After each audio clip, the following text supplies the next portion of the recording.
रामकृष्ण हरी. स्वागत आहे प्रतीक्षाच रेसिपीमध्ये.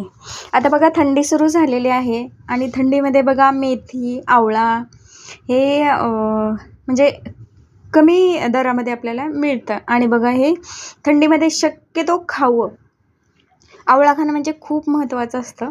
त्यामुळे आपण इथे ना वर्षभर टिकणारा मोर आवळा कसा बनवायचा हे बघूयात, कारण हे सीझनमध्ये स्वस्त असतात. एरवी देखील बघा आजकाल आवळे मिळतात, परंतु ते थोडेसे महाग असतात. आता इथे मी स्वच्छ असे आवळे धुवून घेतलेले आहेत आणि धुतल्यानंतर ते कोरडे करून घेतलेले आहेत. मोर आवळा करत असताना बिलकुलही पाणी म्हणजे आपण जे आवळा धुवून घेतलेला आहे तो देखील कोरडा करून घ्यायचा, त्यामुळे तो वर्षभर असा छान टिकला जातो. आता आवळा स्वच्छ पुसून घेतला, कढई थोडीशी गरम करून घेतली आणि अर्धा किलो आवळा होता, त्यामध्ये अर्धा किलो साखर मी घेतलेली आहे आणि त्यामध्ये बघा पाणी वगैरे काहीही न टाकता गरम कढईमध्ये मी साखर टाकली आणि अगदी थोडंसं हलवलं आणि ते झाकून ठेवलं. बघा साखर गरम जसजशी त्याला गॅसची आपल्याला ही गरमी लागेल तसतशी ती साखर आपोआप विरघळली जाते. इथे बघा 3 ते 4 मिनटामध्ये एवढी साखर विरघळलेली आहे, तुम्हाला दाखवते. आता हे मी 10 ते 15 मिनटं लो हीटवर हे ठेवलेलं आहे, नाहीतर तो आवळा बऱ्याचदा बघा खालून करपला देखील जातो. थोडाफार असा करपला तर त्याचा काही फारसा त्याच्यावर इफेक्ट होत नाही. आणि हा बघा अर्ध्या तासानंतर पूर्ण आपली जी साखर होती ती पूर्ण विरघळलेली आहे आणि छान असा आपला मोर आवळा तयार होण्यास सुरुवात झालेली आहे.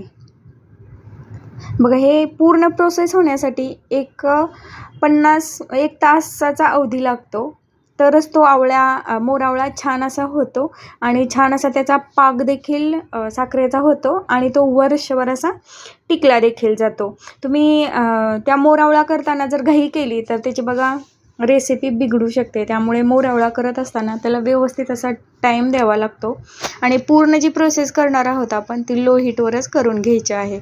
आता मी गॅस बंद केला आणि बघा हे आता थंड होण्यासाठी आपण ठेवणार आहोत. हा जसा थंड होईल तसं बघा ते घट्ट असा साखरेचा पाक होतो आणि ते पूर्ण थंड झालेला आहे. साखरेचा पाक दिसायला देखील सुंदर दिसते आणि हे केल्या बघा थोडंसं तुरट अशी चव लागते, परंतु जसजसा तो बरणीमध्ये भरल्यानंतर जसजसा तो दिवस जास्त जातील तसतसं ते छान असा मुरून गोड असा लागतो, बिलकुलही तुरट लागत नाही. आता हे पूर्ण प्रोसेस झाल्यानंतर जो आवळा होता तो छान शिजलेला आहे आणि त्याचं जे बी आहेत त्यापासून मी हे साईडला करत आहे, म्हणजे आवळा फोडून घेते आणि म्हणजे त्या साखरेच्या पाकामध्ये व्यवस्थित असा मिक्स होतो आणि चवीला छान लागतो. सर्व आवळे बघा अशा प्रकारे मी फोडून घेतलेले आहेत, जेणेकरून ते साखरेच्या पाकात व्यवस्थित असे मिक्स होतील. दिसायला खूप छान दिसतंय आणि हा अगदी वर्षभर आरामात फ्रीजमध्ये वगैरे काहीही ठेवायची गरज नाही. रूम टेम्परेचरला व्यवस्थित असा हा वर्षभर आपला मोर आवळा टिकतो आणि चवीला देखील जसजसा तो मुरत जाईल किंवा जसजसे जास्त दिवस होतील तसतसा तो खूप चवीला छान लागत जातो. आणि जो आपण मोर आवळा केलेला आहे तो प्लास्टिकच्या भरणीत वगैरे भरून ठेवायचा नाही किंवा स्टीलच्या डब्यामध्ये देखील भरायचा नाही. तो शक्यतो काचेच्या भरणीमध्ये भरून ठेवायचा, म्हणजे तो जास्त दिवस टिकतो आणि चवीला देखील खूप छान लागतो.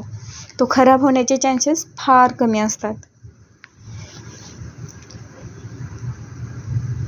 तर इथे मी एक बरणी घेतलेली आहे, ती स्वच्छ धुतलेली आहे आणि ड्राय केलेली आहे, पूर्णपणे कोरडी केलेली आहे. मोर आवळा करत असताना एक काळजी घ्यायची, त्याला बिलकुलही पाणी लागू द्यायचं नाही. म्हणजे आवळा धुवून घेतला तरी तो स्वच्छ पुसून घ्यायचा आणि बरणी देखील स्वच्छ ड्राय करून घ्यायची. अशा प्रकारे आपला हा मोर आवळा तयार झालेला आहे. तुम्हाला ही रेसिपी कशी वाटली ती मला नक्की कमेंटमध्ये सांगा आणि प्लीज लाईक, शेअर आणि सबस्क्राईब करा. धन्यवाद.